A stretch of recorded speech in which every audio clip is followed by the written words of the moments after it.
Very swell, super swell. Um, you know, making it. That's, that sounds great.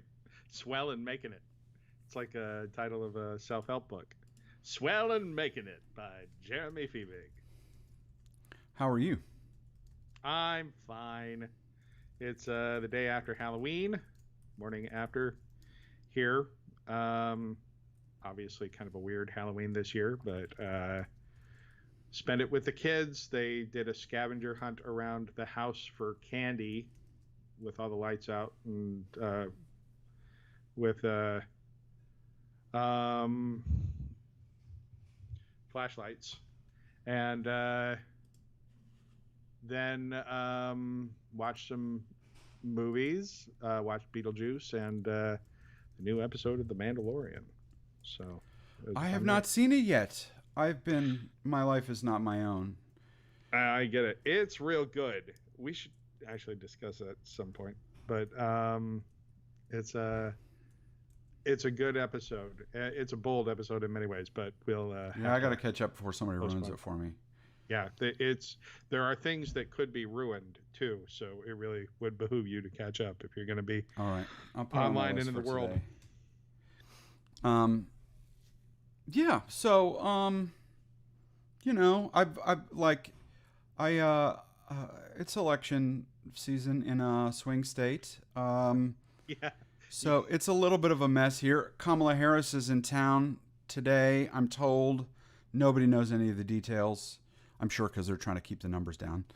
well, Um, maybe also because they're trying not to get run off the road like they did oh in yeah, that's Texas true. the other day, That where is a true. whole bunch of like dudes in trucks decided to administer some country justice to the Biden bus. Unreal. Yeah, it's interesting. I have an acquaintance who is like going to be part of the local motorcade. Went through the background checks and all of that. So it's been interesting to hear about that from that end of things.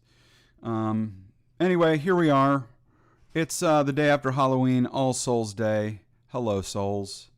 Thank you for being here. I should say before we begin, and I'm just going to tell Ashanti, if you're listening, this will edit out. But we have two live streams back to back at 1 p.m. Eastern today. There is a Rover 101 live stream with my colleague Claire Martin, assistant artistic director for Sweet Tea. So if you're interested, you're getting two back to back. It's like a double feature. Hooray! So just watch out for that coming soon. In the meantime, we're going to talk about things that are not connected to Shakespeare, I think, in the slightest. We're going to talk about. We could probably. No, that's not entirely Oh, true. that There's you're a you're whole right. You're segment right. that. You're right. Number two is number two. So we're talking about Borat 2, uh, and we're talking about our National Writing Month projects. We're not writing novels. We're writing other things. So we're going to talk about that and sort of hash out the process a little bit. And we're also talking about Burger King in our regular feature of sandwich reviews. Yeah, so jumping into Borat here, this is the sequel to the movie from 15 years ago. Holy cow. Um, Borat, and if I was more on the ball, I'd be able to give you the entire title, which is long and funny. Let's see if we can find that, shall we? Borat, Cultural Learnings of America for Make Benefit Glorious Nation of Kazakhstan. And this is the sequel, 15 years later, uh, which does have a similarly unwieldy title that is in a sort of funny recurring joke throughout the film. The title of the movie keeps changing. Like they throw up a new title card periodically as the object of uh, of Borat's sort of his objective changes throughout the film. But the title they end up with his Borat subsequent movie film, Delivery of Prodigious Bribe to American Regime for Make Benefit, Once Glorious Nation of Kazakhstan.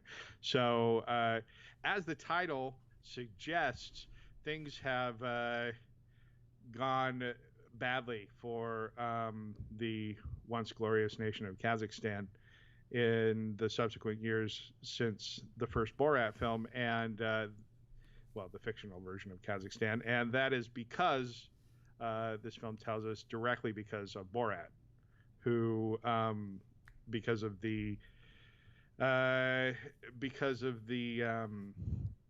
massive success of the first movie, made Kazakhstan into a laughingstock, for which Borat was publicly tortured and then sent to hard labor in a prison camp, which is where we meet him at the beginning, where he is breaking rocks along with small children and old people who have all been sentenced to prison. So we jump right into the questionable representation of this Eastern Bloc moving into Middle Eastern sort of country. So anyway, and yeah, so then it's all about them taking Borat out of the prison camp and telling him that he needs to go to America to give a bribe to somebody in Trump's orbit in order to let the president of Kazakhstan take his place among the tough guy dictators who are friends with Trump. He wants to be in the club along with Kim Jong-un and or Kim Jong-il. Which one is it? Which one is the son? Oh, this is sad for me. With the Kim family and and also Vladimir Putin and Bolsonaro and whatnot. And so Borat goes to America with the gift of a famous monkey from Kazakhstan, who's the minister of culture for the country and also a famous porn star. And he's going to gift the porn star minister of culture to Mike Pence. Just describing this, I mean, this really speaks to what I feel like are the strengths of this film, which is a mixed bag, maybe in many respects. It's Sacha Baron Cohen going back to the well. And I remember thinking not too long ago that it just before the movie had been announced, which it was announced in the last month, like super quickly, the fact that it existed, thinking, yeah, they could never make a sequel to that. And then lo and behold, they did. So anyway, Borat goes to America for that purpose, and then quickly finds out that his daughter, his 16-year-old daughter, who he just found out about, tagged along as a stowaway in the monkey's crate because she ate the monkey. And so now Borat has to give his daughter to Mike Pence instead of the monkey, and it's about their relationship, really is the core of the film as they go through America in the early days of COVID. So that's the sort of 40,000 foot view of the film, and then structurally it's very similar to the first one, right? They go around talking to some people in documentary form and some people, and clearly a lot of it's scripted, maybe even more than the last one. It feels there's a story here, unlike the first one, which is it does sort of tell the story of his narrative, of his journey. It's a bunch of sketches, right? Like hung on the frame of him trying to go talk to Pamela Anderson. Yeah. And this one definitely has a father-daughter sort of trope. Through it, Right. And in the meantime, I mean, there are clearly a few instances where they're actually interacting with people, like everyday people, but I don't know. This is a different movie in many respects. So Yeah, I mean, I'll just say on my end, it like first of all, I think I love Borat. I love Sacha Baron Cohen. I have been delighted to. He's one of the people that is sort of a destination watch for me. That I will go out of my way to see something that he's in, just because he's in it. And I like I got a kick out of his involvement in the Sweeney Todd project several years ago, and in the last episode we talked about the Trial of Chicago 7. He's in that, and so his work really delights me. I like fell out of my seat during the first Borat. This one worked less well for me. I found myself sort of disinterested throughout, and like I could get ahead of sort of where it was going at several points. But when Cohen is doing his best work, it is when he gets into trouble in a scenario with someone who's his target and escapes and uses his like insane intelligence and sort of dexterity with the language to escape. And part of what this film deals with, or that he has to deal with in this film, that he didn't, I think, as much in the first one, is that he's a celebrity. Sacha Baron Cohen is a celebrity, Borat is a celebrity, and so it's much more difficult for him to lay the trap. And so you don't actually see that much. There aren't that many traps. well, he wears like insane costumes, Yeah. like disguises theoretically to. And I would just say, so for me, it didn't work as well. It didn't hold my attention that much. I do love that it was like super ridiculous, super ridiculous. I love that part. I think when it moves to the absurd, it's insanely Yeah. funny and weird Right. and all of that.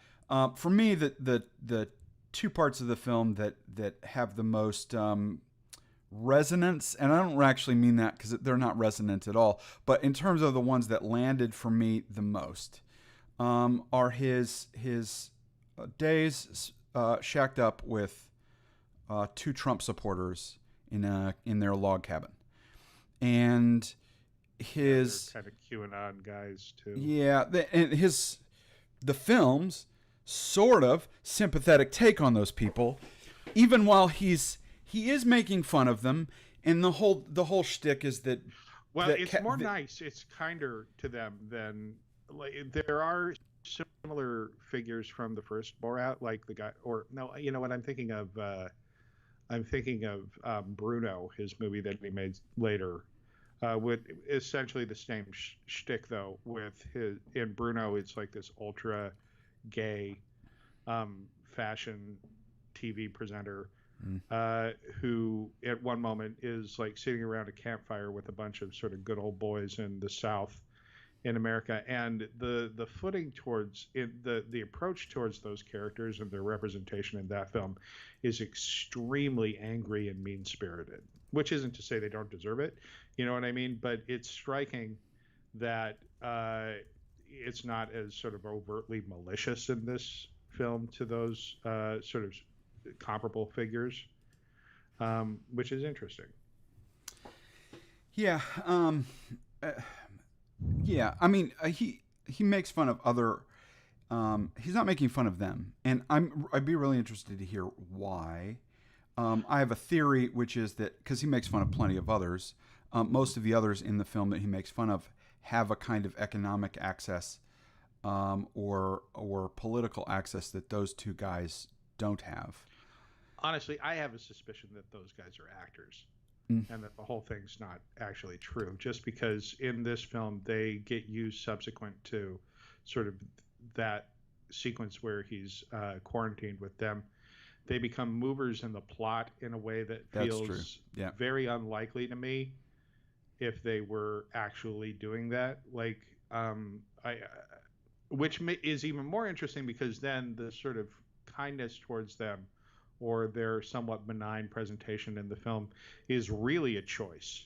Do you know what I mean? If they're written as opposed to having captured these essentially amiable guys who hold these, fairly, disgusting and upsetting, um, positions, but are in fact pretty friendly. And if that was scripted, in fact, and those two guys are actors, that just makes it a more interesting and complex thing that he's doing. That's a good point. I would say the other part is the Giuliani sequence that's now famous and has been everywhere. Yeah. Where and so for those of you who aren't familiar, this is a spoiler alert, so turn this off if you're going to go watch this. But it's been in the news. The film shifts targets from trying to pursue Mike Pence to trying to pursue Rudy Giuliani, and they get in a room. Borat's daughter, who has sort of now come up as a journalist. Yeah, she's decided she wants to follow in her father's footsteps and be a journalist in what is a pretty deft sequence, actually. Like, she really is like the kind of, Fox News blonde, along with the Eastern European sort of thing that they really like over at OAN, for instance. I mean, it's a very deft piece of observation that.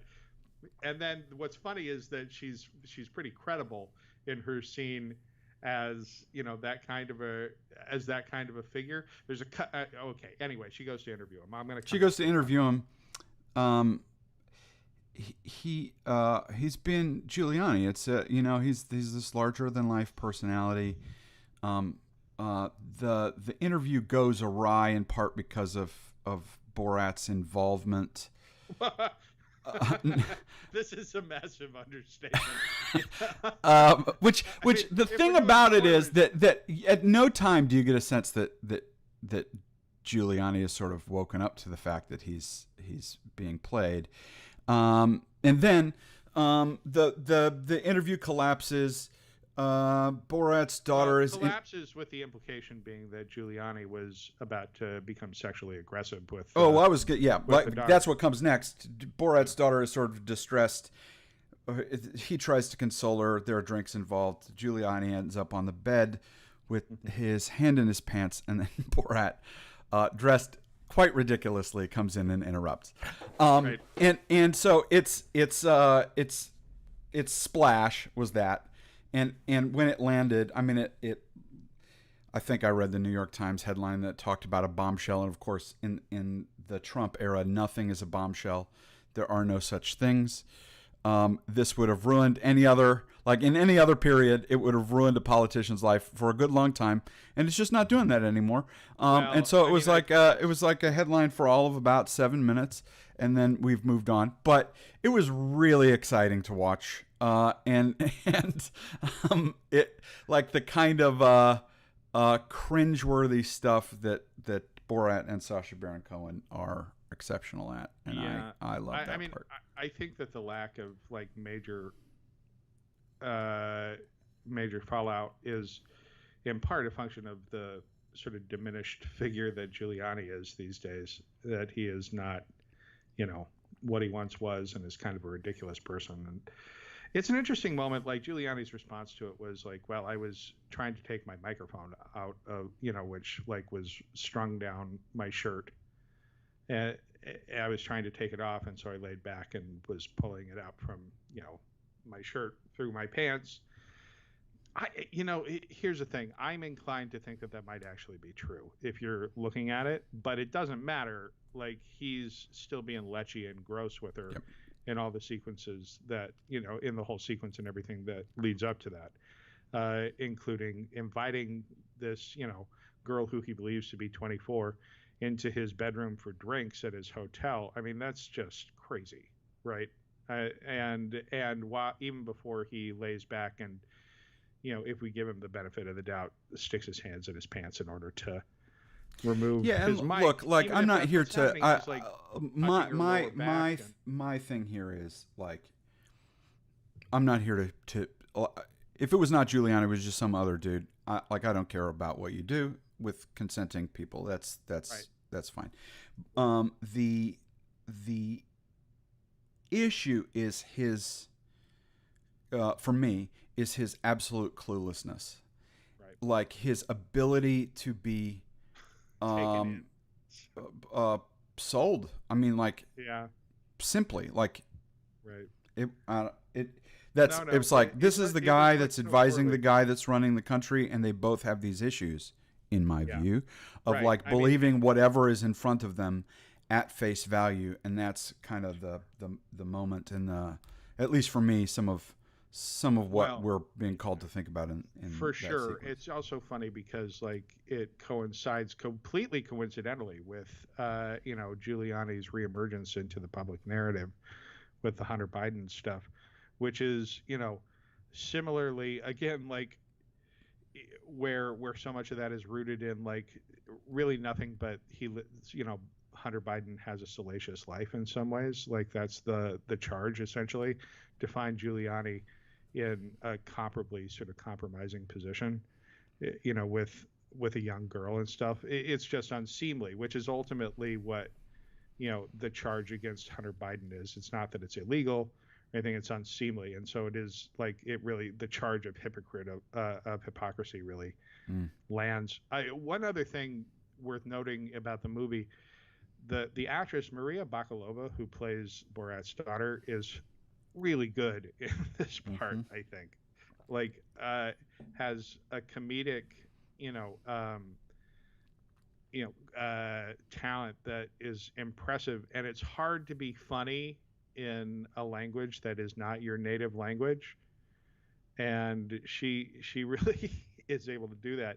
What I was going to say earlier is that there's a cut scene, a deleted scene um, of her like interacting with various right wing media people and right wing politicians, and doing it very deftly. Like she is a good actress, and that's a funny little scene if you've seen the movie, worth checking out. Anyway, anyway, there's a lot to talk about, but we should probably move on to our next segment, I guess. It's November. It's National Writing Month. We are It is. writers, and so we thought we would take the opportunity of the month and write some stuff every day. That's what we're going to try and do. That's the It's a heavy commitment, plan. We can but we're pull going to it. try and do it. And We are. we're going to share with you the output of those efforts. So, Yes. Rob, you want to tell us what we're after here in November? Well, we have in fact shared some of the That's right. project that we're working on here in various forms in these broadcasts in the past. It's our play about Falstaff's son, and if you go back to the very beginning of this podcast series, you can hear um, a chunk from that play that was performed in front of an audience back when audiences were allowed to be performed in front of. And also on the podcast, Jeremy and I um, talked about another chunk of it. Anyway, it's a play that takes place before, during, and after the events of the Henry IV plays um, and really before Henry IV Part Two. After the events of Henry IV Part One, before Henry IV Part Two, during the events of Henry IV Part Two, and Henry V, and then goes on into Beyond the that. future from there, through to the boy, who is a character in Henry IV Part Two and Henry V,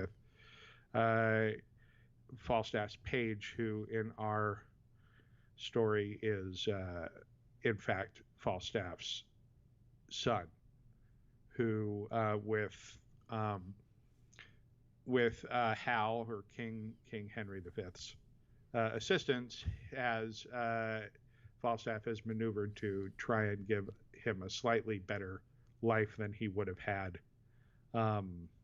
if he had been born and raised openly under the circumstances which he was sort of would have been otherwise.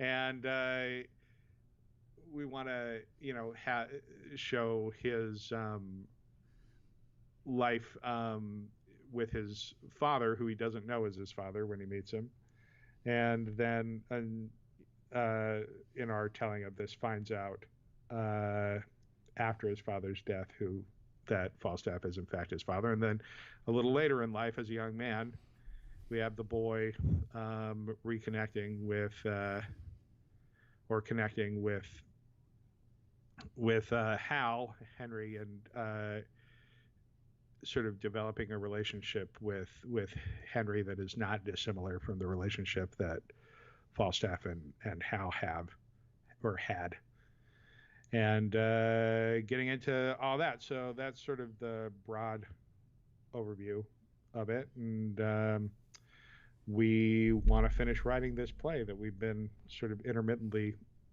working on for a number of years at this point. That's right. So so we're going to share it. We don't know how it we'll when we figure that out, we'll put it in the show notes or something, but it might appear on the Sweet Tea Shakespeare blog. We may do parts of it here as readings. So yeah. Do you want to say anything more about the sort of conceit of how this is working? Sure. I guess we'll use this as an opportunity to sort of talk about. I mean, give the audience, that would be you listening to this, an opportunity to sort of get a view into our creative process and putting in the thing together and seeing how that ends up in execution versus our plans. What's interesting to us about this is, the idea. Obviously, Henry Henry IV, 1 and 2, and Henry V, to a lesser extent, overtly, are about fathers and sons, right?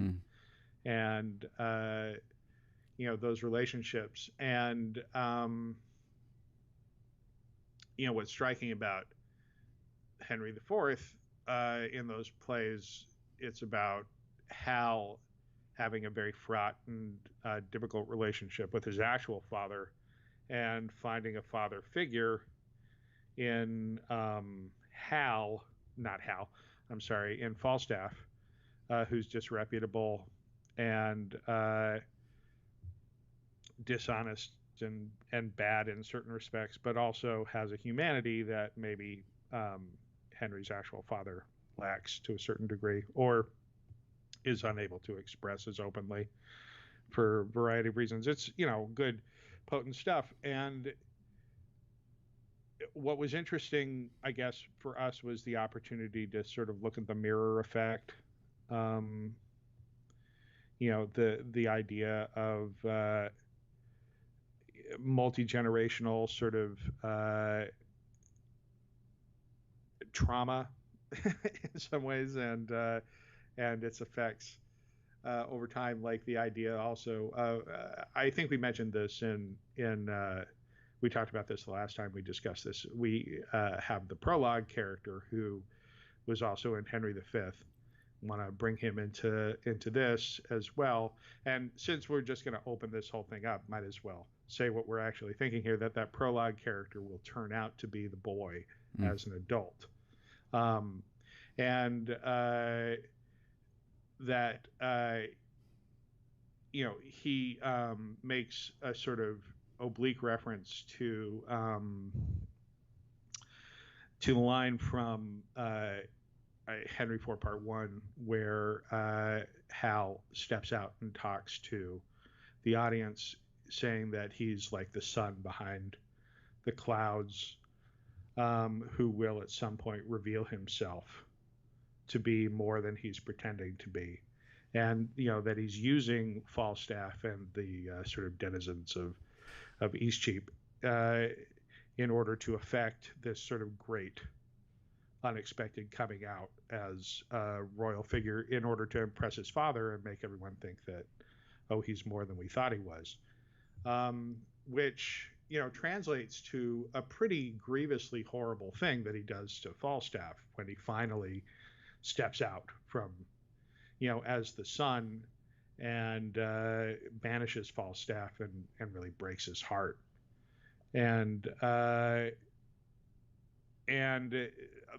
so in our prologue we make some reference to the idea of sins done at break of day, again when the sun has come out, like as per Hal's plan, coming back to haunt him later, like at the end of his life. And that's really about how the boy and Henry will interact at the end of Henry's life, Henry V, Hal's life, when he's really called to account for what he did.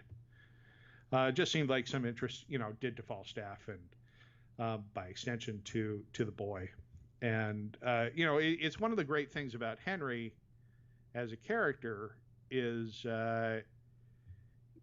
he's, particularly when Henry V is presented in isolation, which it is all the time, right? It's a super popular play. And Henry is presented as this heroic figure, often in productions like unambiguously so. Mm-hmm. But the truth is much more complicated. And if you take like the plays as a series, in which you recognize like Henry's really a pretty rotten guy in a lot of respects. He's human, right? I mean, heroic in some respects, talented, but not an unambiguous hero. And this really, I think, gives us an opportunity to jump into that and interrogate that a little further.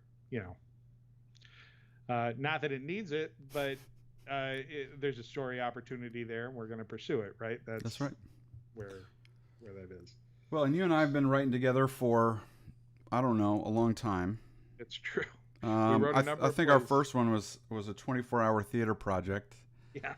In graduate school, and since then we've toyed around with a lot of things. This is probably one of the ones with the most staying power. So we're going to try and do some damage here in November, and we'll be happy to share that as we go, and we'll make announcements through our various channels when we have something to share. So you can look forward to that if you're out there in the universe.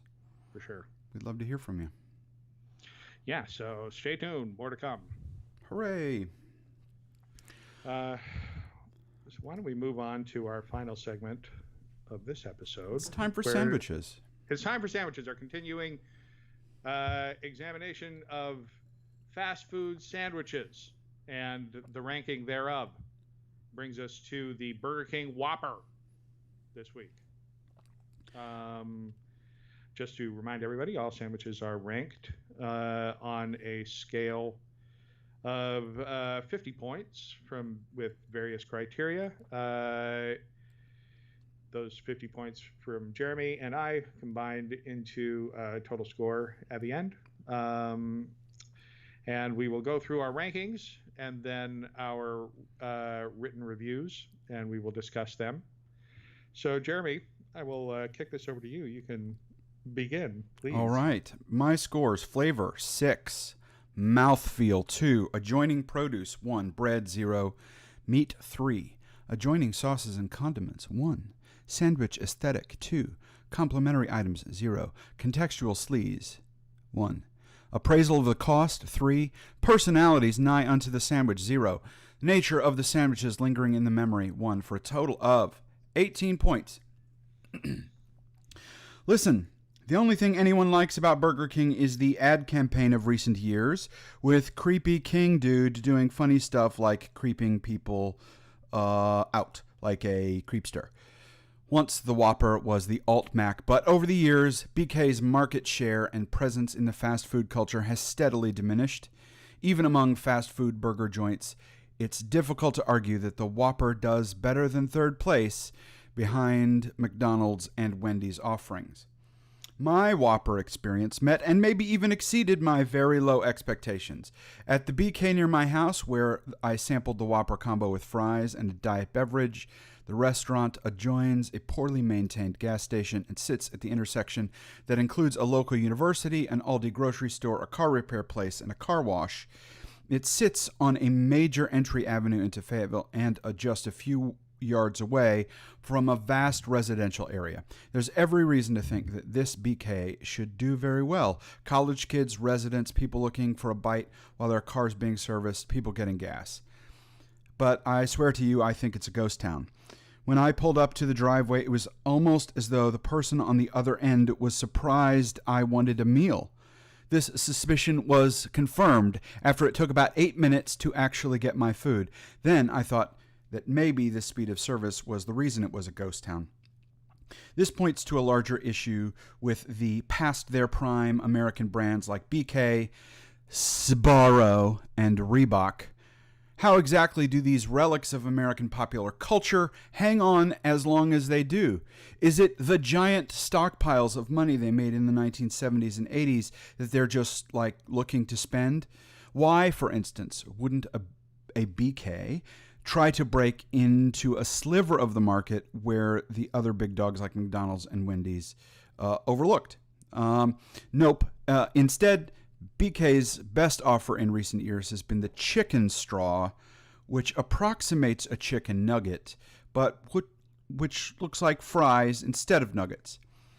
Yeah, forget the food's flavor or quality. We're after novelty at Burger King. All this aside, Burger King's burger appeal is in its flame-broiled angle on the market, and it does put the burger a bit above the average McDonald's or Wendy's meat in terms of flavor. Take the fries and the drink with the disc-shaped ice. No thanks. All right. My ranking. Flavor, 7 points. Mouthfeel, 3.5. Adjoining produce, 2. Bread, 2. Meat, 3.5. Adjoining sauces and condiments, 1. Sandwich aesthetic, 2. Complementary items, 2. Contextual sleeves, 2. Appraisal of the cost, 4. Personalities nigh unto the sandwich, 2. Nature of the sandwich is lingering in memory, 2, for a total of 33 points. So when I was a kid between 5th and 8th grade, my family lived in England, living outside of your native country for a long time. Mundane things from home, crappy food and TV, stuff that you would never care about or necessarily even want normally, can start to seem special. So on my 11th birthday, my parents took me to see the Terry Gilliam film, The Adventures of Baron Munchausen, and we got food at Burger King. And it was about as close to a perfect birthday as I could have asked for. And where we ate played no small part in that. McDonald's was all over England, but Burger King, for some reason, was more rare. And in my young imagination, it had a certain American mystique. I can still remember how much I liked the distinctive flame-grilled flavor of the cheeseburger, how exciting it was. These days, I don't make it to Burger King much, but when I do, the flame-broiled flavor of the burger still stirs the primal pleasure and memory centers of my brain. So spoiler alert, I like the Whopper. Not that this was necessarily a slam dunk. There were other points along the way when BK might have lost me, but in the end I still enjoyed it, largely on the strength of the beef itself. But let's back up a minute, shall we? Burger King is the great American also-ran second place contender to the undisputed champ McDonald's. By way of example, it has been said that McDonald's is really a real estate company as much as it is a restaurant, and that the land purchases they make are a result of meticulous, exhaustive market research. Burger King's location plan, on the other hand, is to build their restaurants in close proximity to McDonald's, which is fine, whatever. But the sense of Burger King as a company not entirely secure in itself is palpable. They seem to be forever in the shadow of their stronger rival, with a brand identity that says, yeah, well, we have that too. And look, also hot dogs. This is a shame, because the most distinguishing thing about Burger King is their burgers. You may or may not be a fan of the whole flame-grilled bit. Obviously, I am. But the product is distinctive, even when the brand itself is distressingly amorphous. Lack of coherence is the first thing that struck me as I pulled through the drive-thru menu of my local Burger King. It was all over the place. Burgers with rectangular patties served on weird long buns, and hot dogs, chicken nuggets, and chicken fries. Seriously, who the hell knows? This is what corporate panic looks like. In our discussion of the Big Mac, we talked about the obvious crisis McDonald's is going through, but at least they've committed to some focused remedies. Say what you will about the possibly dubious decision to rebrand as a more sophisticated adult establishment that serves breakfast round the clock, but at least McDonald's went boldly in a new direction. Burger King is suffering from all the same negative factors that have hampered McDonald's in recent years, but their solution seems to have been just to throw a bunch of superficial crap up against the wall and hope that something sticks. So, no nationwide restaurant interior redesign for Burger King, but you can buy deep fried macaroni and cheese breaded with Cheeto dust sometimes. Anyway, I wasn't at Burger King for the extraneous nonsense they had on offer. I came for the flagship sandwich, the Whopper, with cheese, thank you. Ordering was a simple and straightforward affair. Hold the lettuce and tomatoes, side of fries and Sprite, and the food was delivered hot and quickly by a friendly cashier for a totally decent price. I pulled the car over and dug in. As befits the name, it is a big burger, topped with onions, pickles, ketchup, and mayonnaise. They maybe go a little heavy with the condiments, though nothing as sloppy as Hardee's/Carl's Jr. And the bread is fine. I do like the sesame seeds on the bun. But the main event is the burger. Look, the meat is super processed in a way that fast food burgers usually are, but the taste, let's be clear about this. The consistent uniformity of the flavor gives up the game to some extent. There is no way that it's not the result of some sort of artificial chemical process as opposed to the natural result of flame grilling as the advertising implies. Still, it is unique, and BK deserves credit for developing a burger that is immediately identifiable when others can be kind of samey. A word about the accompanying side dish. Burger King's fries tend to be pretty polarizing and are often unfavorably compared to McDonald's, which admittedly are an unholy addictive crack-laced potato Frankenstein. But here BK wisely chose to go their own direction, and I like it.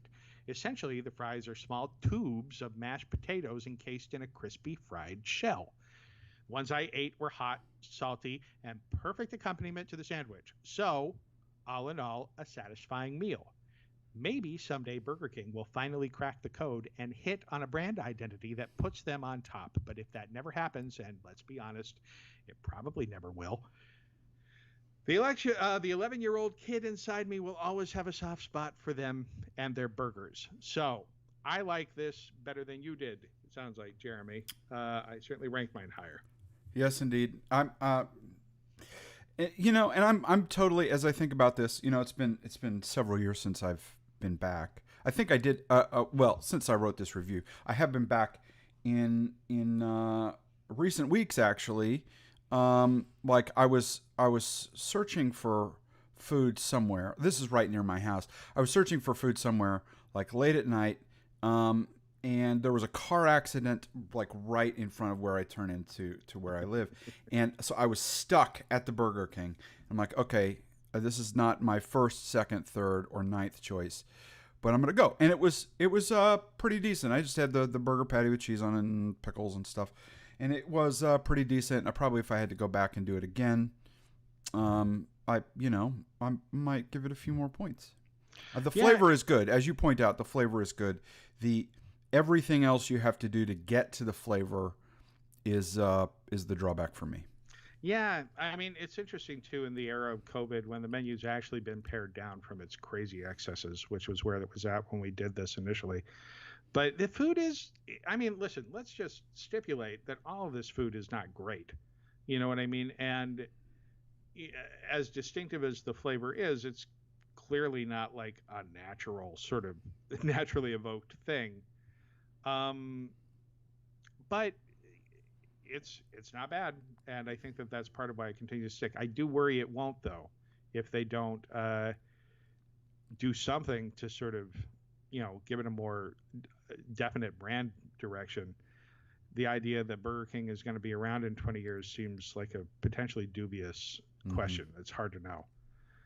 Anyway, I think we'll leave that there for the moment. I should say that this is our last podcast before the election. So when this airs, actually, it will be after the election. And all I want to say to everyone for the next several months is good luck. Keep your head down. Hopefully things look up. Whatever looking up looks like for you. Yeah, maybe we'll talk about all of that next time when we know what the world is going to look like.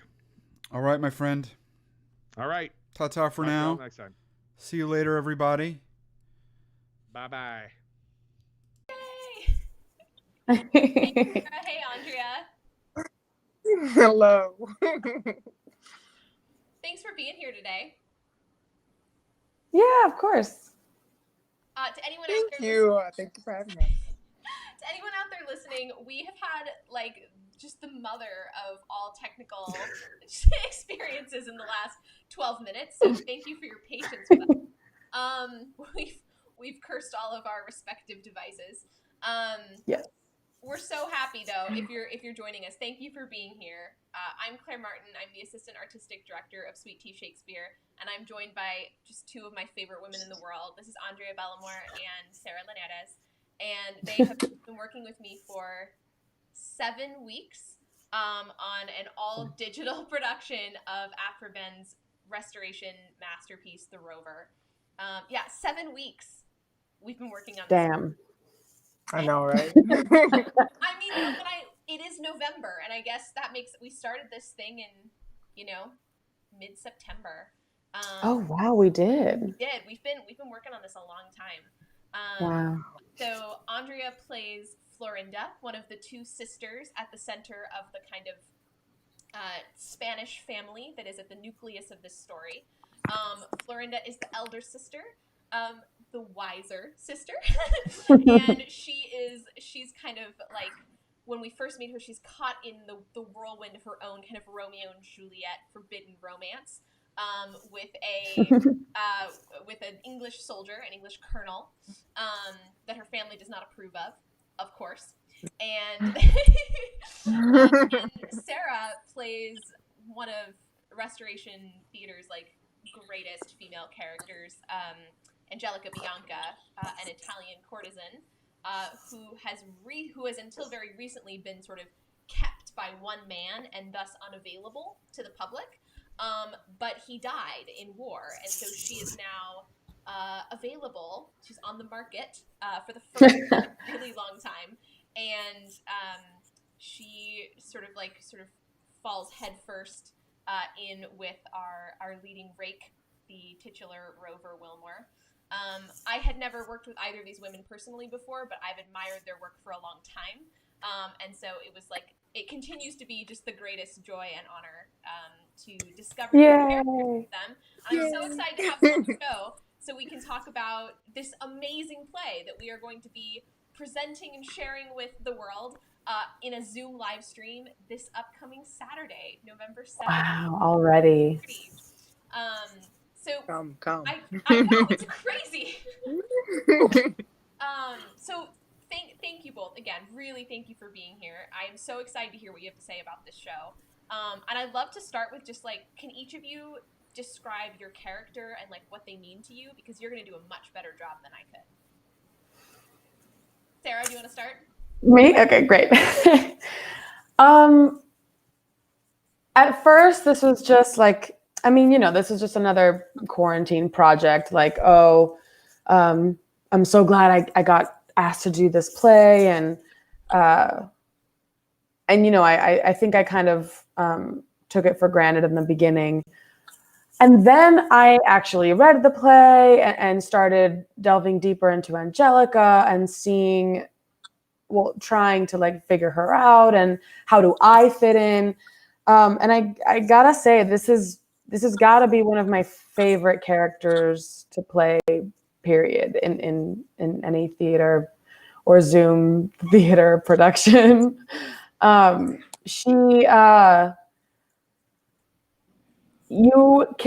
It's like you think you've figured her out, but she always has more depth to her than anyone assumes. Or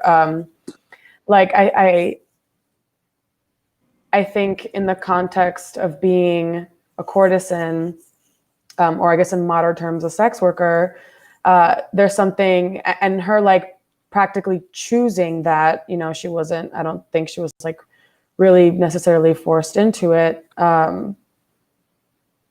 It's very empowering to be able to make choices for yourself and for your own body. And she holds a lot of power in that, but her vulnerability then comes in with emotions and feelings and trying not to get too caught up in a man's web or whatever.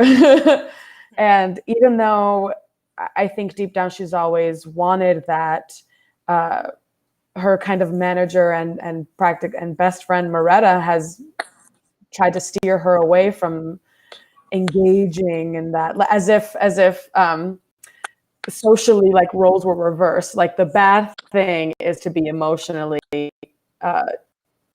how do you say, I guess, attached, and the good thing is to just like and just keep the physical as a transaction.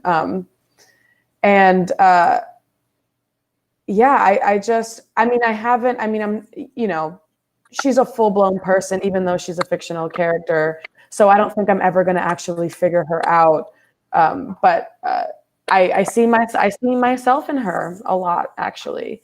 And I just really, I think she's one of the voices in the Rover that is a very common woman's voice in society generally. Like, she's kind of, she's more than just a person. She represents a sort of idea. And I think, I don't know, I'm just really proud. I'm really proud to represent her. And I love that she exists. Like, I love that a woman playwright thought of this and wrote her and gave her life. And now we're doing it again. I don't know how many 100 years later. She is incredible. And we know that Afroben loved her. Afroben was the, we think, the first professional female writer in England, like the first woman in England to make a living as a writer and as a playwright.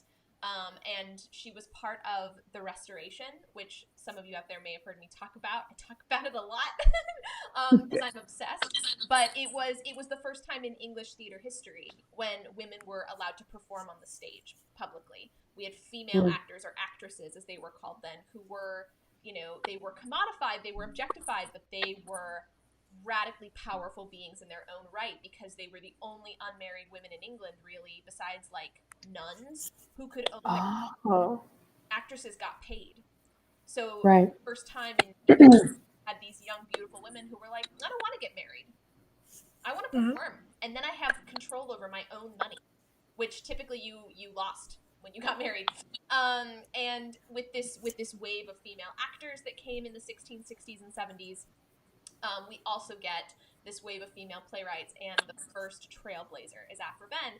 And she's looking at the tropes that her male playwrights are sticking up on stage night after night, like the courtesan, right? And she is like injecting a distinctly feminine perspective into the trope, and I think depth and dimensionality, which I think Sarah Angelica feels like a real person. Like, I think that's coming from a place of profound compassion and understanding and empathy that the female playwright had for this female woman who is own her own sexuality in a world that tells her that she shouldn't.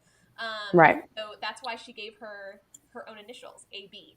Angelica Bianca Afroben. Oh my gosh, why did I never know? Yeah, it was on purpose.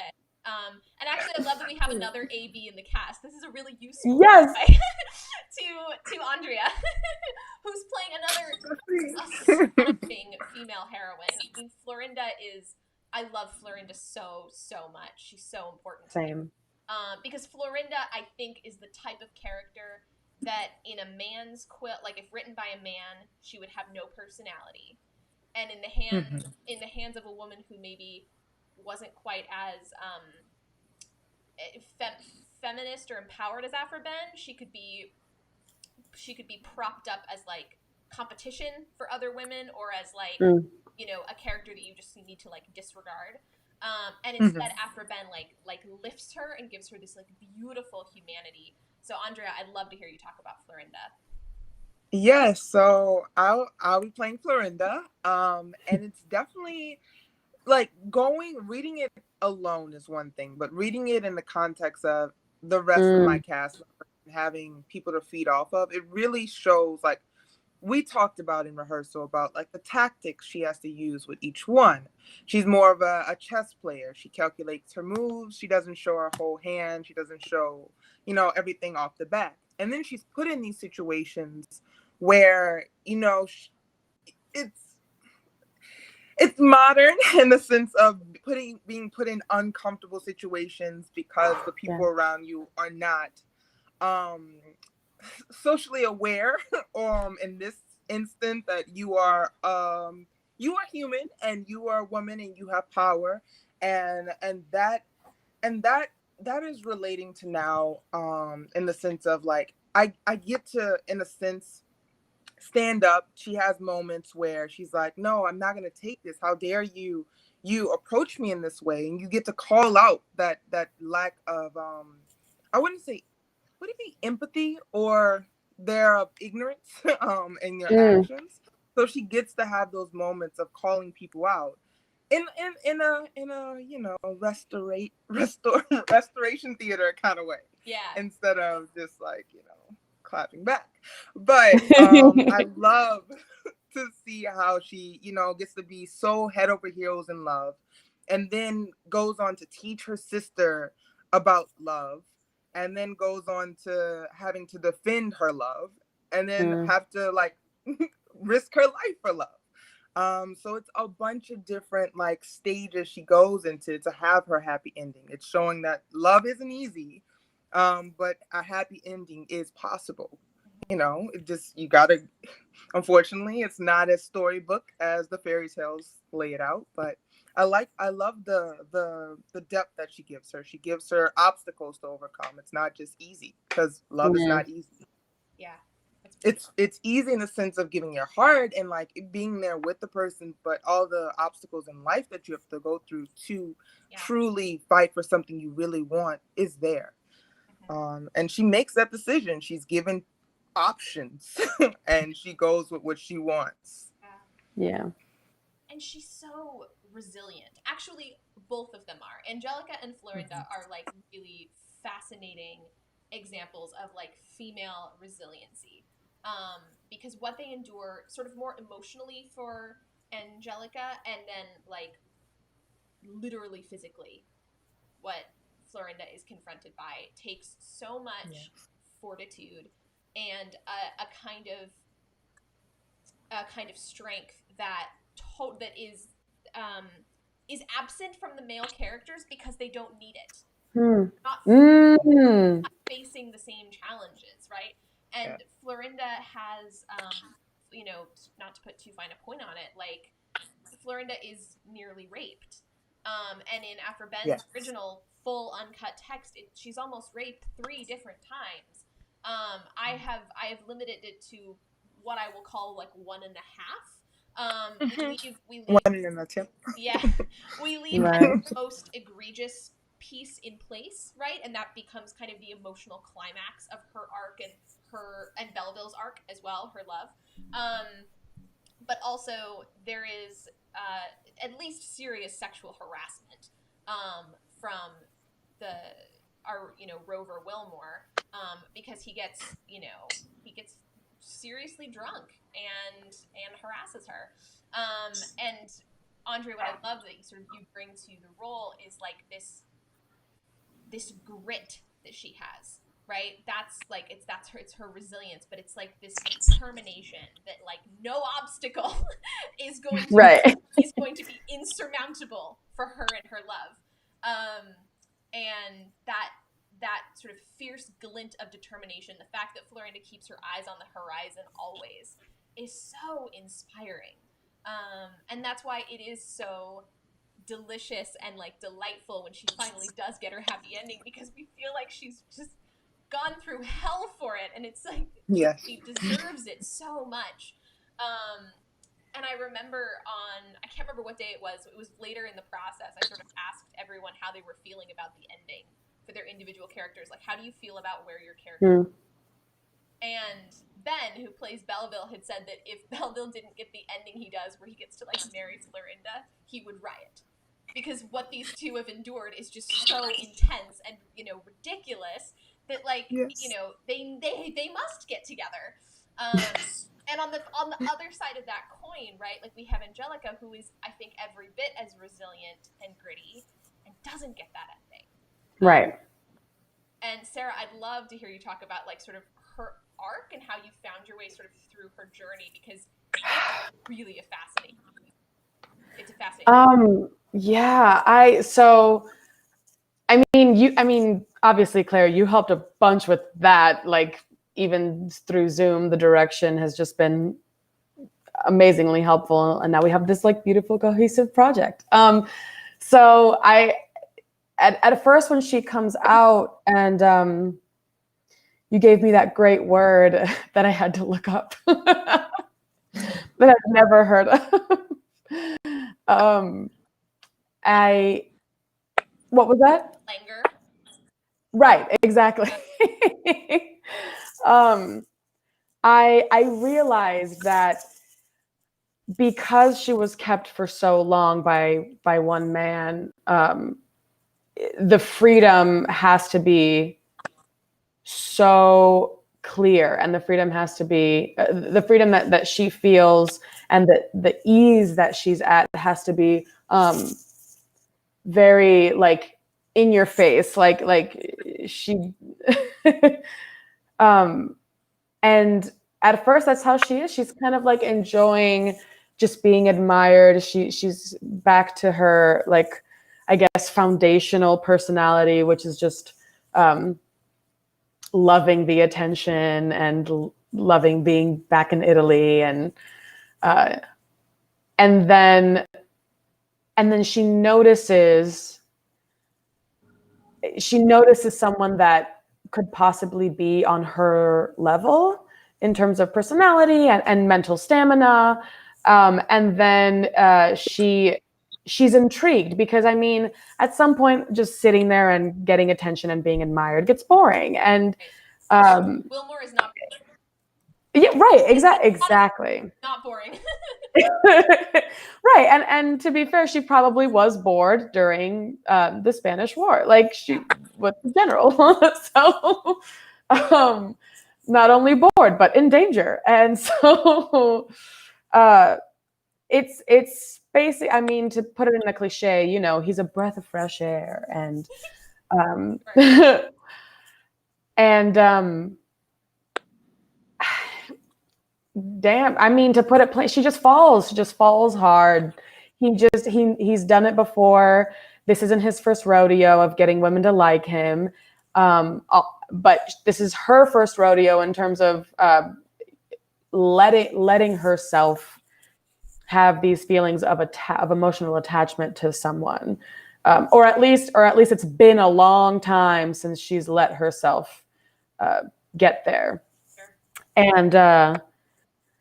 And then, I mean, and it pretty much goes from like, she's so chill, she's, being vulnerable, to being suspicious, to being kind of grossed out, angry, and then straight for revenge. Like she's a very visceral person. So everything is a gut reaction, and everything is kind of like, huh? I love that. That's yeah, right. Yeah. And I think she relies a lot on her instincts. So of course the first thing would be revenge. It wouldn't be like, okay, let me just like breathe it through and no. Right. Which is, I mean, to be totally transparent, that's honestly how I operate a lot of the time. It's just like, you know what? Nope, I'm angry and shit's gonna go down. And so the fact that she, the polite human thing to do would be to, try and be zen and see it from a different perspective and try and get calm. But she figured that out later. And that's kind of how her character arc ends is, okay, I was thwarted in my revenge plans, and I'm just gonna, you know what? Nothing's gonna happen to you. I tried, and I guess it didn't work, and so I'm gonna let you go. But honestly, I think in like, The Rover 2, Revenge of Angelica, like the sequel that should happen, is I think she's kind of plotting. I think she's still angry. She's still hurt. She's still vulnerable, and it's going to take her a long time to get over that. So yeah, so as an actor, I'm kind of disappointed as to where her story ends, because there isn't a catharsis. There isn't. I can't like breathe at the end of that. It's kind of more tense than me, Sarah, would like it to be. But for a story, I think it's pretty cool that there's a plot that the knot isn't tied perfectly. Yeah. Now, on the other hand, I'm sure there are some people that would interpret that ending and be like, no, that was right. Like that seems like a good ending, because he shouldn't die, because he needs to get the girl. But I've just been thinking a lot about this, and I'm like, why I mean, not that Wilmore is like necessarily a bad person, but justice is so oftentimes not found, and not it doesn't happen. The people who deserve justice don't frickin' get justice, and I'm sick of it, and the world is sick of it, clearly. And now I'm stopping myself, because I'm gonna get into yeah. Like So right there with you. Yeah. So Angelica's a little bit representative of that. I mean, in a small scale, of course, but for an individual person, having their feelings slighted is a huge deal. Yeah. So yeah. So that's how I feel about that. And I think I've read a lot of scholarship about the rover. I really am a crap scholar, but I really wanted to prepare myself for this project because it was mammoth. I was so scared of working on Yeah. so much, and I was just so afraid that of not doing her justice, right? Of not doing my girl justice, or any of these female characters. And so many scholars write about how Angelica almost turns the whole genre into tragedy. Like, she's almost powerful enough as a single person in a cast of like 25 to turn this raucous Mardi Gras carnival comedy into a tragedy. Like, she has that kind of power as a character. And I knew when I was casting this way back when, I knew I wanted to cast you so long before I actually asked you to do the project, because I was so intimidated. Yes. I was so intimidated at the thought of like actually talking to either of you, because I didn't know you. I only admired you from a distance as an audience member. So I was like, oh man, like, how, like, it took me so much courage just to like send those Facebook messages. But I knew I wanted you, Sarah, because from the moment I saw Galatea, I knew that I wanted you to do it. Yay! There is and actually this goes for both of you. There's so much gravitas. There's so much power in the way that you approach text. Like, you just radiate, confidence. It doesn't mean that your characters have to always be confident, but like you just command. You command space. You command attention. You command your own strength. You command your own sexuality, and it's really powerful. And so I do think that there is something really moving about the fact that Afra Ben lets us leave the theater, or in this case, like, leave the computer screen with this lingering sense that like justice hasn't been done all around, and that there are loose ends untied, and that the happiness is actually mitigated and tempered by real tragedy and like real emotional loss. That's so much more truthful to the world we live in, I think, than what I call the as you like thing, where there's like 4 weddings and everything is great. It doesn't really make sense, but everything is great. Whereas in this play, I think the ending does make sense. I don't think we're missing sense, but I do think that like we cannot just be euphoric. Even when the masqueraders spill into the streets and the music starts playing, like there is this sense that something has been lost. For Angelica, it's a huge loss. For Florinda, I think it's a little bit more subtle. I think it's the loss of innocence, Mm. right? And a loss of her own sense of safety. You know, it's just more fragile.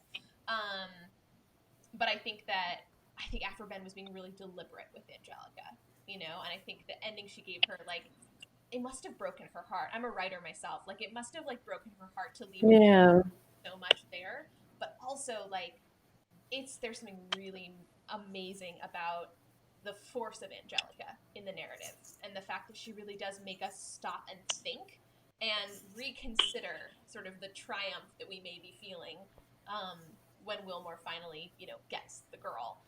Right. The girl being Florinda's younger sister, who's like a teenager. And I'm still confused about that. Like, why? I'm not happy. Like, but I'm not. Like, yeah, this is just a ticking time bomb waiting to happen. In the sense, I don't know. I've always thought that. I've never like brought it up, but I don't like it. Because of what he did to me. Like, he's just. I don't like it. I still don't like it. It's so funny. You both have sort of alluded to this now, like in Rover Part 2, The Revenge of Angelica, and then like the ticking time bomb. Afro-Ben actually wrote a sequel to The Rover. I've told you both that in rehearsal, haven't I? She wrote a sequel. You did. Yeah. But I don't know what happened. No, I mean, I think she like took some bitter pills because she was a very different writer when she came to The Rover Part 2. But basically, the premise of that play is that Helena has died at like 20. And Wilmore is like out in the world roving again because his wife is dead. And this time, and again, he falls in love. He gets entangled with a young, innocent virgin and a courtesan, and this time he chooses the courtesan. What? I hate him. What? I don't think you're alone in that, Andrea. I mean, I really think until Ron, correct me if I'm wrong, I think until about a week ago, Ron still hadn't quite reconciled himself to playing the character. I think he was trying valiantly to find a way in, and I think he finally has sort of like found the golden thread that's like leading him through the character. And of course, it's not his job. It's not any actor's job to justify all the actions of their character or to like them wholeheartedly. That's not a requirement for actors. Right. But I think that, you know, when you're playing a character like Wilmore, who's supposed to have so much charisma and who is on stage all the time, it's useful if you can feel some kind of affinity, not just like hate him outright. And I think Ron only recently, after weeks and weeks of work and interrogation, like started to like find his way through that. And that's not because he's not a good actor. He's a marvelous actor. It's because the character is such a labyrinth. Yeah. So hard. And both Florinda and Angelica get to experience like the worst of him. Like the worst of him physically and the worst of him emotionally. Yeah. In a way that Helena, the girl who really ends up with him, doesn't really. Like he cheats on her, but she doesn't see the pole, like the extreme poles, the way that Angelica and Florinda do. Right. So, like, what has it been like working on this crazy spectacle of a show on Zoom? Online, and you can be honest. If it's been horrible, you can say that. But I would love to hear from both of you, like what audiences can expect when they come to see the show on Saturday. Andrea. All right, the hardest part, y'all, is just getting to the computer at 6:30. Like that's just the hardest part. Yeah. Because once you're there, you're like, oh, I'm in the rehearsal room. So it's just making sure everything is like logged in and like making sure the internet is on and like making sure you got pants on because sometimes you do get up. Like that is the hardest part. So that's not bad. But also, you know, once you're there, you're in it, you're feeling the community within the computer screen. And then also learning how to act with just the upper part of your body, it's definitely preparing you for like commercials. But still, Mhm. it's been fun. Obviously because, during this time there's a lack of this artistic community. And to be able to have somewhere to be, have a place to connect to tune into, a character to be working on, a script to Mhm. read in your free time, and really diving in deep so you can carry that through not only the screen but to your acting partner. Like listening has been at a 10. Like here you're listening for Right. every little change. Like, and so I enjoy it through the minute difficulties sometimes with the technological world.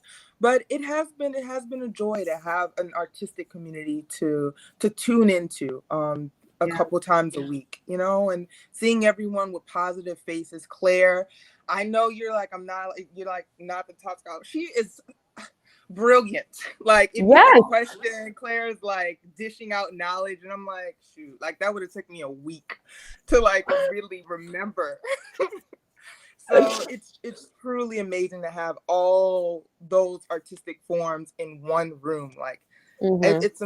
it's been a great experience that I didn't know I would get a chance to have during this time. So Yeah. that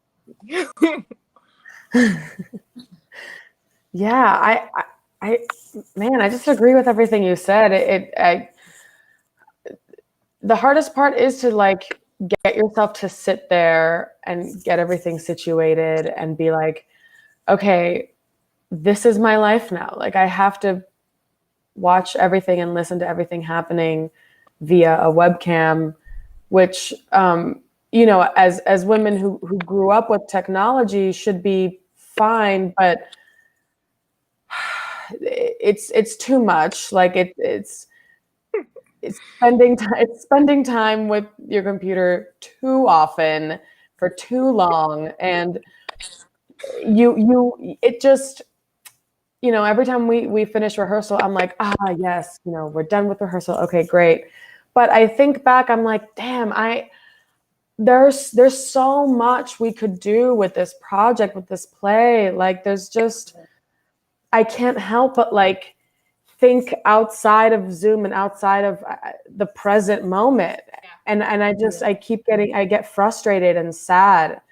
And I mean, yeah, what's difficult for me is to really just like try and be present and like enjoy everybody's company and try to really feel the vibes that you do feel coming through the screen, regardless of it being a computer. yeah. But yeah, it's frustrating to know that we can't actually do this live and in person. Yeah. Yeah. This play I think, yeah. it invites so much action, right? There's sword fighting like every other page. The swords come out, Yeah. and it's not a metaphor. And there's like Yeah. there's like dancing and I mean, for the scenes with Angelica and Wilmore, like the physical language should be so alive and activated. And if we had a space and a really good intimacy choreographer, right? Like those scenes with Fizzle, and all of you would lose so much weight just running around the stage every night. But I think that I think mourning the way that this production could be if it was done the right way in a theater with like heartbeats in a room where we could all see and touch each other. Like I think mourning that loss in real time, like in the process of doing the show, is like a super real thing. I think that is like so legit. I certainly have it all the time. As much as I love being in the Zoom room with all of you, because this is a really wonderful company. Like they're skilled and focused and diligent and hardworking and brilliant and all of that. They're also just really good people. It's just a lot of really good people. And so I think that sense of community, Andrea, like as you were saying, like it does come through the screen. You do feel like you are, at least I do, I hope you feel it too, that you are part of a really warm, welcoming ecosystem. But like, even so, the director in me just is so heartbroken at the thought of all the things we could do and how infinitely more magical it could be, if we had, if we were living in the ordinary times. And the thing that I remind myself of, and I don't know if this is useful for as like a words of comfort, but like, if we were doing this IRL, we wouldn't have this group of people because we're all over the country. Oh. I could maybe get a couple of you into the same space, but I would have to just pick a city and pick the people in that city. I wouldn't be able to cherry pick Sarah from Florida and, this person from Virginia and this person from Seattle. Like, I wouldn't be able to do that. And so part of the reason we get the beautiful chemistries we do between pairs and trios of people is because we have very special, ingredients that we can only get in this digital world. But yeah, this play in particular is it just asks for so much spectacle. Yeah. I want to wear a masquerade dress, like I want to go to a masquerade. Yes. I don't know. Do either of you have I don't know if you're at the place where you record, but I've got my mask like right here, and every time I just want right here. Mine is over there. But damn it. So the first night that everybody had their masks on, I do remember getting a bit of a chill because I was like, oh man, this is just a taste of how magical it is to see a show like this live when all of the women come out in their spectacular dresses, and these like gold masquerade masks. It is all we can do is imitate. All we can do is reach for the thing and try to emulate it however we can. But what's been so inspiring for me, especially with your two performances, is like how beautifully you have activated what you have to work with, right? Like not just the top half of your body, but like you've used the architecture of your box, right? You used your distance from the microphone, the moments when you look at the camera versus looking at your scene partners. I mean, Sarah, the way you look at the camera during Angelica's soliloquy, like gets me every time because I feel like she's speaking to me personally, right? After a whole scene of watching you look at Ron, right. Have you finally just like spear me with your eyes and like talk to me as the viewer is so powerful.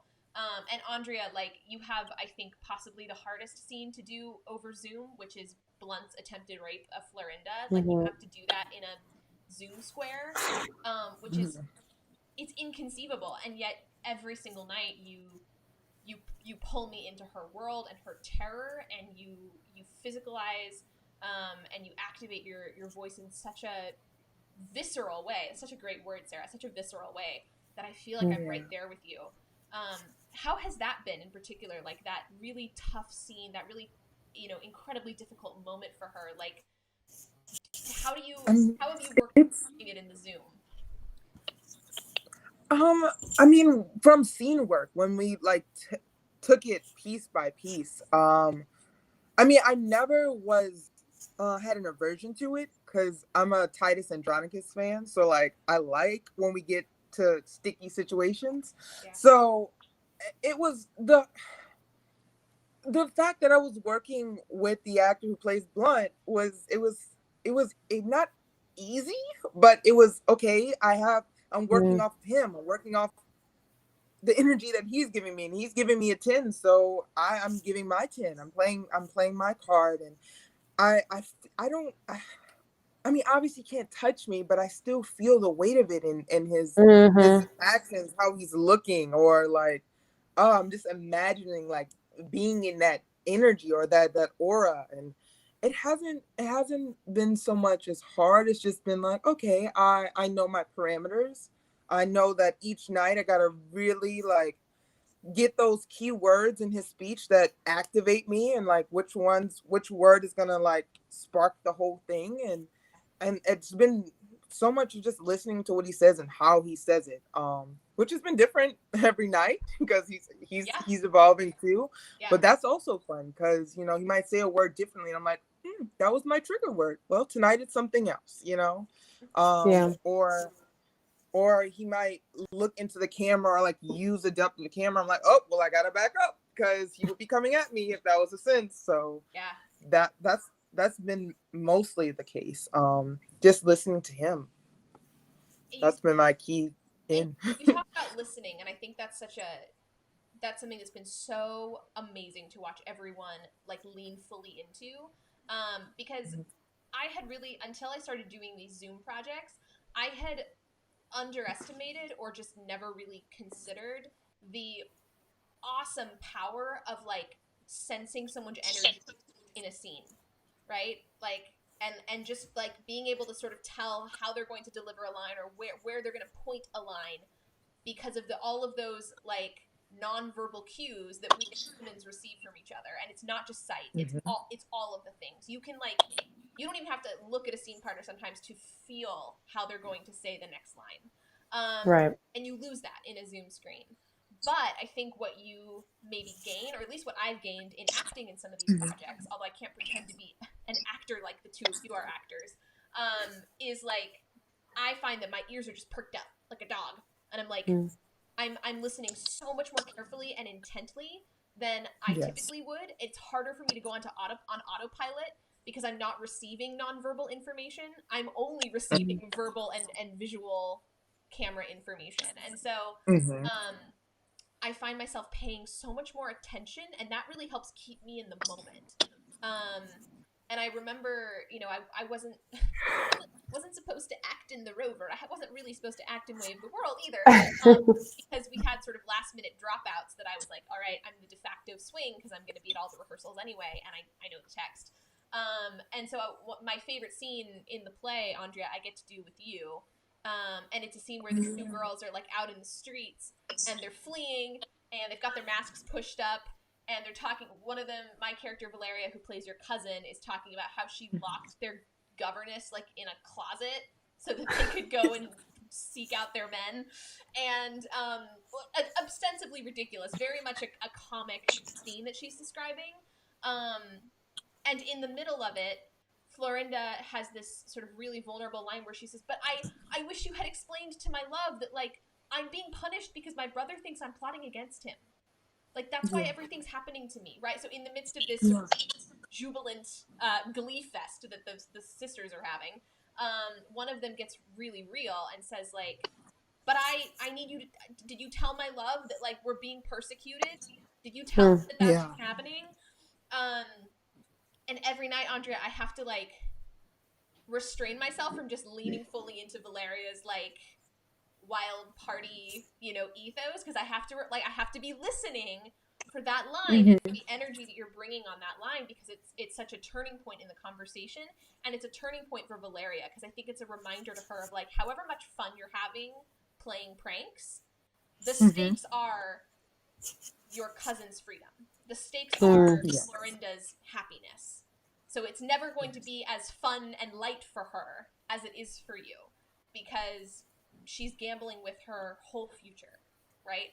And Valeria is the agent of that.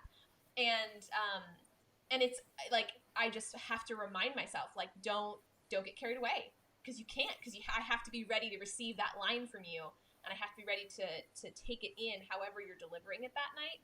And it's always just really beautiful and poignant. But it's definitely, it's a moment when my ears are perked up. And what about you, Sarah? How has it been, like, how have you sort of found Angelica in the screen? And I do want you to talk about the fan, because it's incredible. Oh. I mean, we're all professionals here. We've done plays before. We've been in this world long enough. Like, I approached Angelica as I would if we were doing this IRL. Like, I mean, there's no real difference other than, I think I agree. I think that the listening has become heightened, which can only ever be a good thing for anyone, not just actors or artists.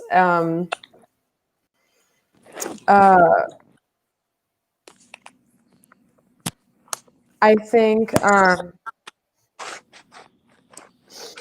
reading through the scenes on my own and like seeing what other characters have to say about Angelica really helps, because it always gives an insight into your own character and who that person is.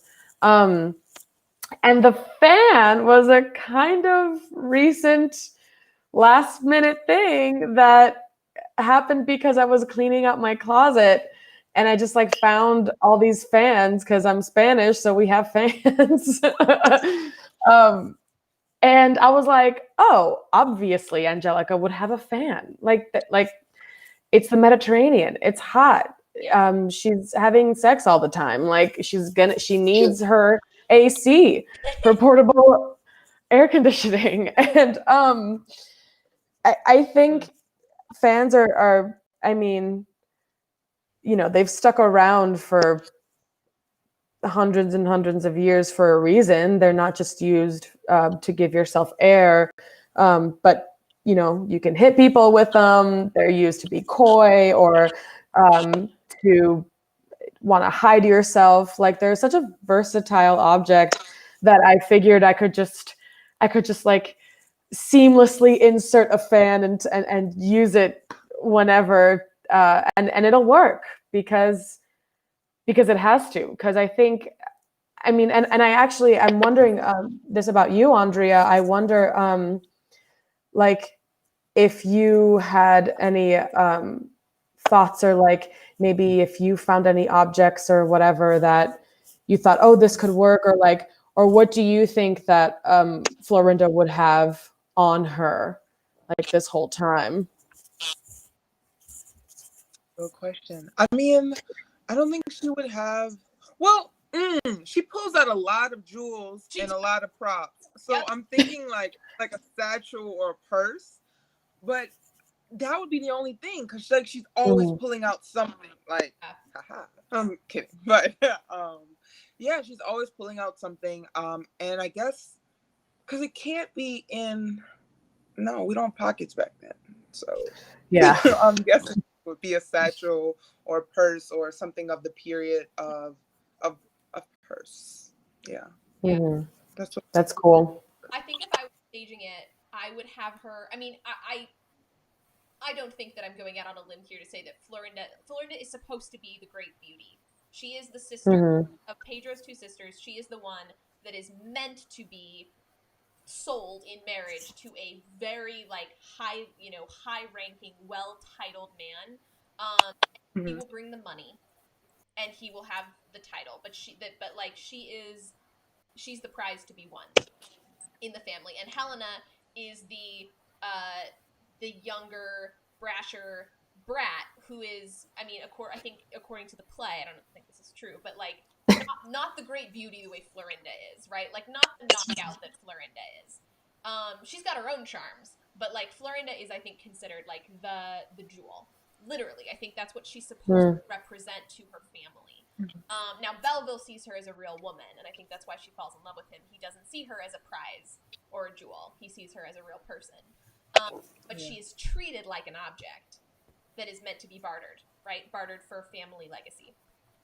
And I think her costume would just be extraordinary. Like, I think even as a gypsy, I think she would be so, like, her costume would just be so dazzling. And especially compared to Helena's, who's probably wearing whatever is comfiest. She's probably wearing her, like, whatever is, like, the most comfortable gypsy attire, whereas Florinda is, like, decked out. And she would have, like, rings. And she would start out with a certain number of rings, and every time she has a scene, she'd be pulling off a different ring. And then the last one would be the wedding ring finger, and that's the one that she gives. Yeah. That's the one that she gives to Blunt. So when she comes out at the end, she doesn't have any rings, and Belleville can pull out the one that he already gave her and give it back to her. But I do I agree. She's running around the streets of Italy. She probably doesn't. She doesn't have arms to carry everything. No. But the fan was transcendent. The first night, Sarah didn't tell us she was pulling. No. She just like whipped it out in scene 3 and started fanning herself, and all of the guys responded to it. Like, it was instantaneous for the actors. They were like, "Oh, it's really like she's really a courtesan." Because it like took us all back in time. It really did like pull us back to the 1650s. And I think the other thing, you had said this because we're Spanish, of course we have fans. I just want to like shout out while we're here that Sarah went down an extraordinary rabbit hole with me, and I am endlessly grateful to her for like even just entertaining the idea at first and then actually going forward with me, which was to translate some of the lovers' scenes partially into Spanish. So great. I really do feel like I owe you an explanation, owe the world an explanation. I did not cast you and Ron in these roles because you speak Spanish. That is not at all where my head was at. I cast you because I thought you would both be marvelous for the roles, and I couldn't imagine anyone better, and didn't go beyond that. But once I knew you were both in the show, and then when we lost, then when Emily Garrison became Helena, who's sort of the third part of that triangle, that central love triangle, Emily also speaks Spanish. She wasn't raised speaking it, but she is fluent now, and she studied in Spain for a while. And so once I knew that I had that, I like put out this idea like a test balloon, like second week of rehearsal, and I was like, hey, what if we incorporated Spanish as a kind of part of this like verbal foreplay that Wilmore and Angelica are engaged with in their crazy sort of heated tryst scene 4. Thinking that it would just be a way to heighten the building romantic tension, right? The sexual tension. It would infuriate her manager / best friend Moretta because she wouldn't understand what they were saying. It just seemed like a useful way to like set the scene and raise the stakes. And both of them were both so. You just like welcomed the idea with open hearts, and I'm so grateful because I was so afraid that just like presenting it as an idea would just sound so like othering and so like xenophobic. Like, hey, do this thing for me, like add labor to your contract for me that I didn't warn you about.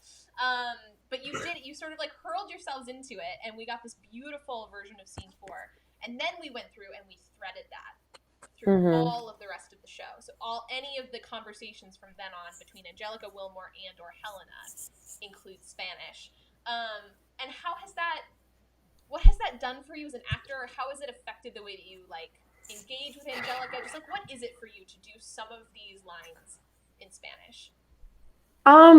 I gotta say, I mean, this is the first time that I'm doing a character that isn't already Hispanic in some way, and then just like just because the actors have this skill and have this culture, it was inserted to not only heighten the scenes and heighten the characters, but to really like,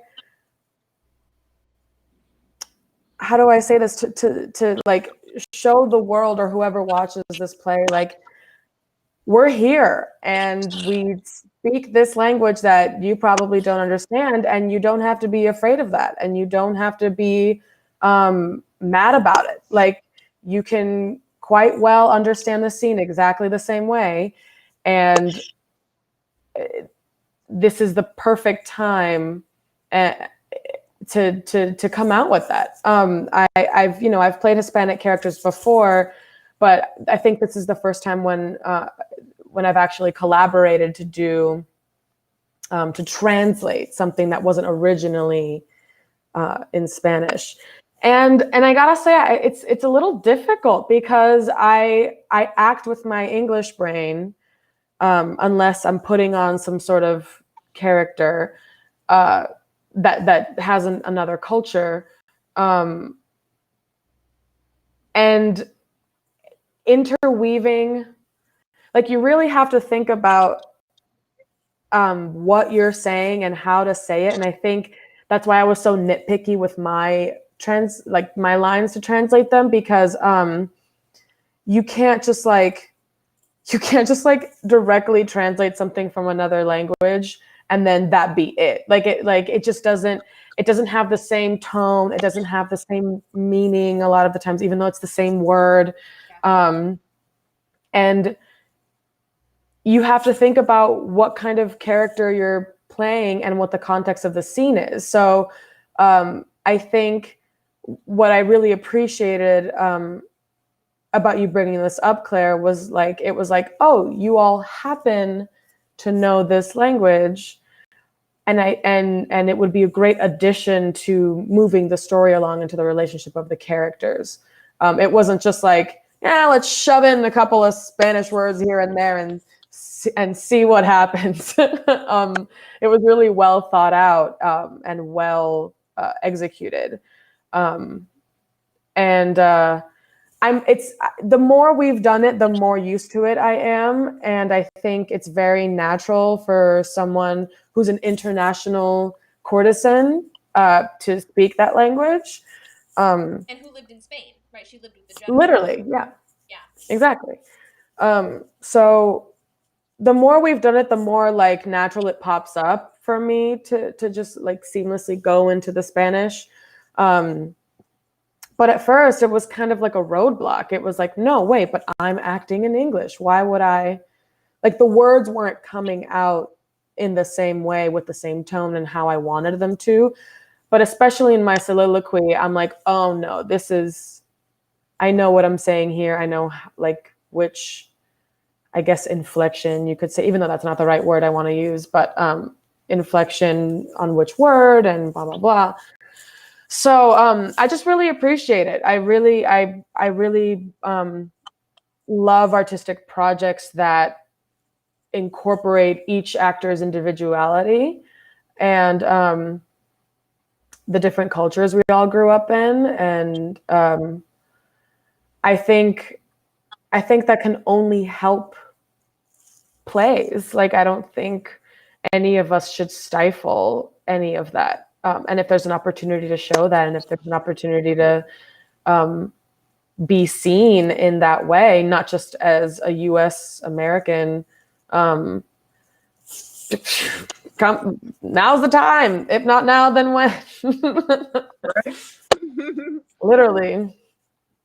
Oh, thank you so much for that. It's been such a tremendous joy to watch the Spanish become more and more integrated in your performances, and then it really does, like, it just lifts those scenes in such a meaningful way, because I really as an audience member am left with this sense that I'm witnessing a meeting of the minds, and that part of right.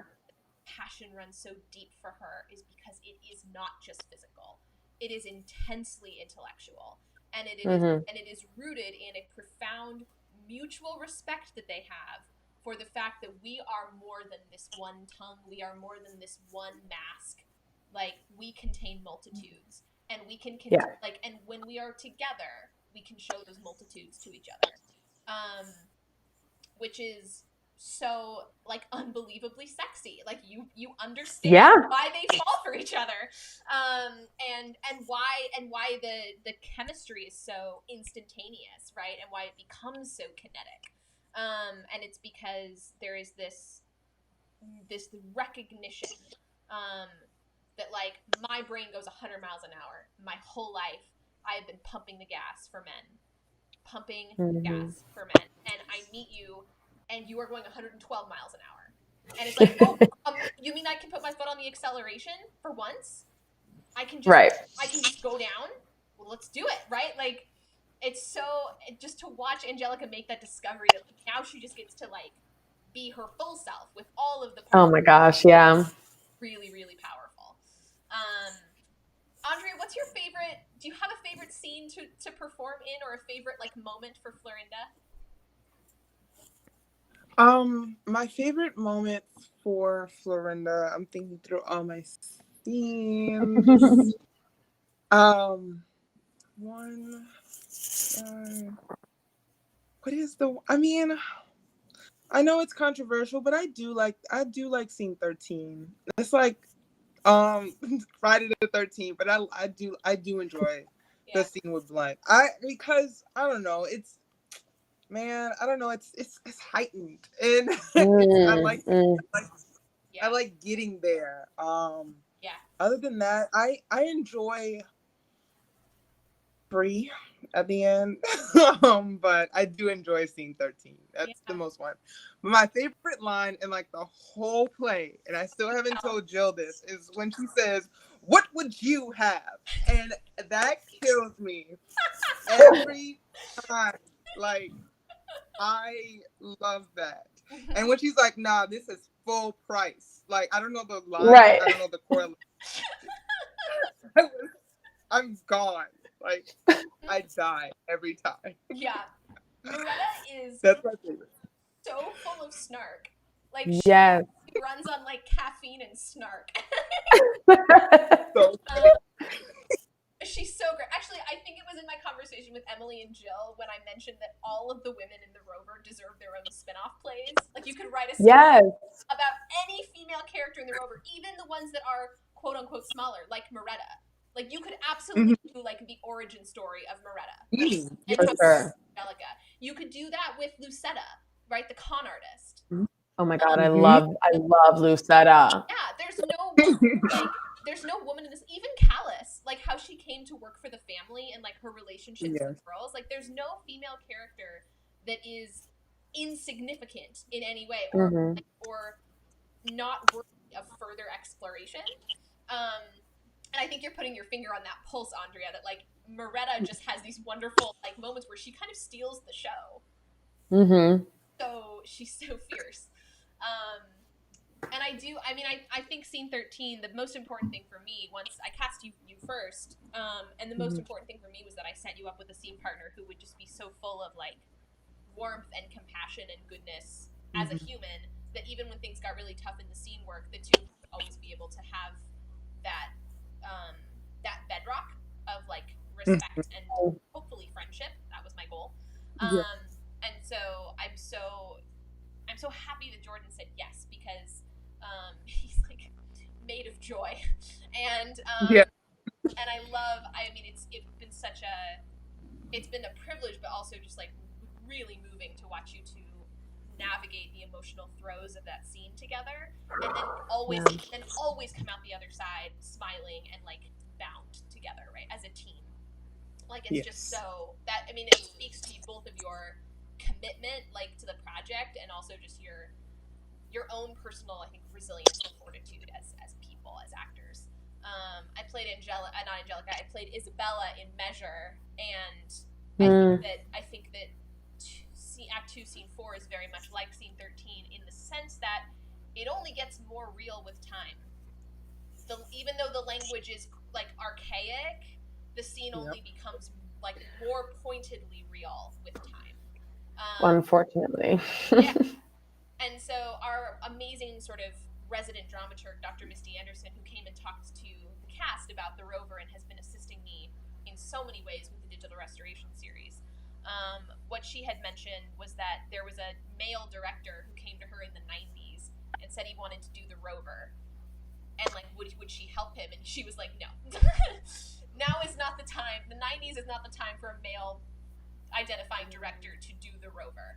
And she says, but on this side of Me Too, right, on this side of 2015, during our current, hopefully soon to be over administration, like now is the time to do the Rover, but it is the time for women to be at the steering wheel. And I think part of that is because scene 13, which is the scene where Blunt attacks, verbally and threatens to physically attack Florinda.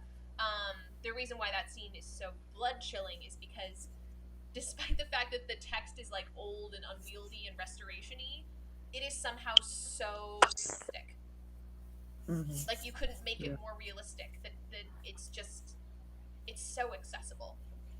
It's so horrifically accessible, and I'm so grateful, Andrea, for your just intrepid bravery of like hurling yourself into that scene night after night. It's not easy work.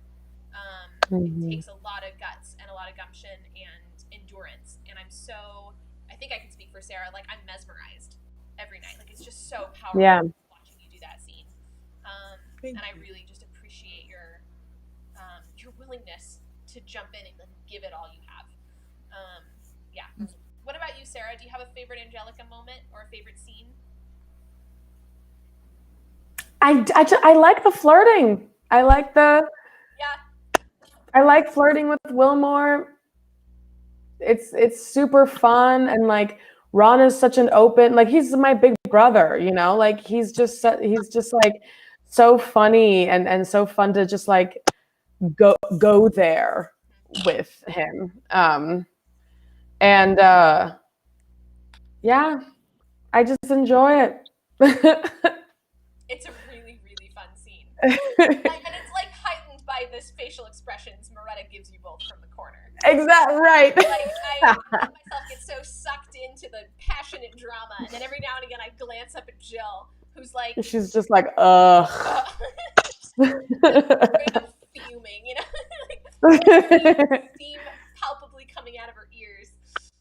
It's such a nice visual and storytelling juxtaposition, because those are the most powerful scenes when the people we love are doing things we don't love, as opposed to someone you hate. As opposed to someone you hate doing something bad, where you're like, yeah, you're someone I hate for doing something bad. For Moretta, who loves Angelica so much, the restraint it takes her not to jump in because she doesn't want this woman that she loves so much and is so loyal to fall into what she knows is going to be a trap. She knows it's not going to end well. And so even though even though Moretta is the one that comes across as maybe a little bit heartless in that scene, I think ultimately she's running the long con and she's thinking like, I just want to protect my girl. It's absolutely, yeah.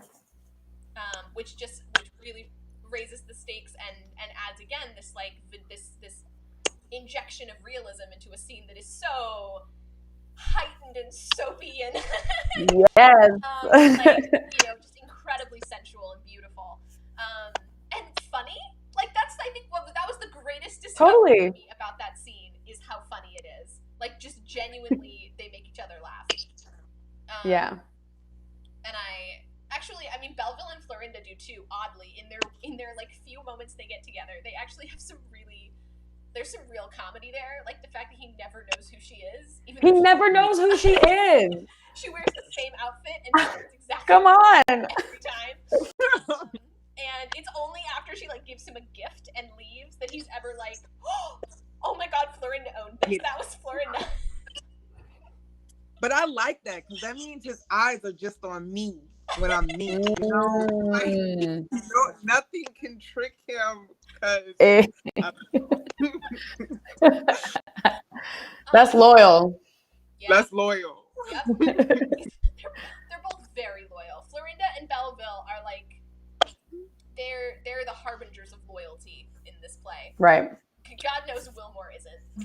So it's I mean, although I will say something that Ron has like made me newly appreciate is Wilmore's loyalty to his friends, especially Belleville. Yeah. I think there's like underneath all of his like there is this like fealty that he has to them that's really interesting to me. And yeah, it's a really fun, complicated, twisty, nutty show. And I have loved working on it. Like we have our last recording tonight. That is insane. We've been crazy. So long. Yeah. That's wild. And so we're capturing our last Audacity files for the audio drama. If anyone out there has been listening to our Way of the World audio drama, with our sound effects and original music and stereophonics, the Rover will become that eventually. That will be its sort of final incarnation. But in the meantime, the whole cast is going to get dressed up and we're going to hop on Zoom on Saturday, November 7th. And we're just going to share the story with all of you in the platform that we have gotten used to, which is doing it on Zoom together. And if you really want to see sort of a wonderful dramedy with a host of colorful characters and an extraordinary amount of girl power, I high-key recommend it. And to both of you, like, I'm just such fans, y'all. I'm Stop. I'm so inspired and like amazed to be working with you both every night. I literally I meet up with my production team after each rehearsal and I'm like, I can't believe that they just spent 3 more hours with me. Like I just feel like the luckiest person in the world. Because you're both amazing and such extraordinary artists and professionals and just beautiful humans. I just love knowing you both and being friends with you both. And like I know for Sarah at least Same here. we're about to embark on Man of Mode, which will be another riotous adventure. and then the Stratagem Project coming in the spring. So Yeah.